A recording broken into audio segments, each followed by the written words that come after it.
લોકોને શેમાં રસ છે ખબર છે? શેમાં રસ છે? એને આજુબાજુવાળામાં રસ નથી, એને દુનિયામાં કોઈ વસ્તુથી રસ નથી, એને એક જ વ્યક્તિમાં રસ છે ને એના પોતાનામાં. આપણે લોનની સાથે એટલા બધા કનેક્ટ થઈ ગયા છીએ તો આપણે એને કઈ રીતે ઇગ્નોર કરી શકીએ? તો કેવિનભાઈ, સૌથી પહેલા તો તમારા વિશે થોડીક વાત કરો, કેમ કે લોકો તમને સાંભળવાના તો છે જ કે કેવિન બોલવાનો છે, પણ આ કેવિન કોણ છે? એકચ્યુઅલી હું તમને કહું ને, મારા વિશે તો હું હમણાં તમને વાત કરું, પણ એની પહેલા લોકોને શેમાં રસ છે ખબર છે? શેમાં રસ છે?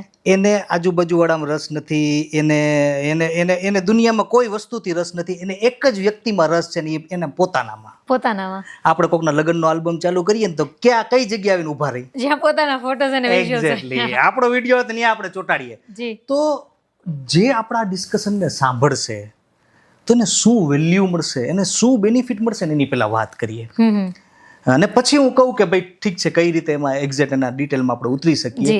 તો જે વ્યક્તિ હવે આપણું જે ડિસ્કશન સાંભળશે ને એને એ વેલ્યુ મળશે કે એની લાઈફ સાથે ડીપ રૂટેડ કનેક્ટેડ એવી વસ્તુ છે લોન.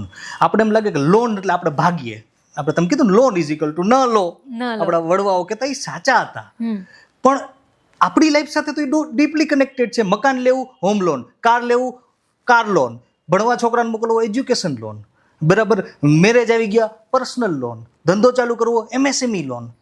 આપણે લોનની સાથે એટલા બધા કનેક્ટ થઈ ગયા છીએ તો આપણે એને કઈ રીતે ઇગ્નોર કરી શકીએ? બિલકુલ. તો આજે આપણે જોશું કે લોનનું પ્રોપર મેનેજમેન્ટ કઈ રીતે થઈ શકે, લોન લેતા પહેલા શું ધ્યાન રાખવું જોઈએ, લોન લેતા પછી શું ધ્યાન રાખવું જોઈએ, લોન ચાલુ હોય ત્યારે શું ધ્યાન રાખવું જોઈએ. બીજી ઇમ્પોર્ટન્ટ વસ્તુ, બધાને શું ગમે? ફ્રીમાં કંઈક મળે. ફ્રીમાં કંઈક મળે, બધાને ફ્રી ગમે, બરાબર. તો સબસિડી એવી વસ્તુ છે કે જે ગવર્મેન્ટ ફ્રીમાં આપતી હોય તો આપણે જોશું કે સેન્ટ્રલ ગવર્મેન્ટની કેટલી સબસિડી છે, ગુજરાત ગવર્મેન્ટની કેટલી સબસિડી છે.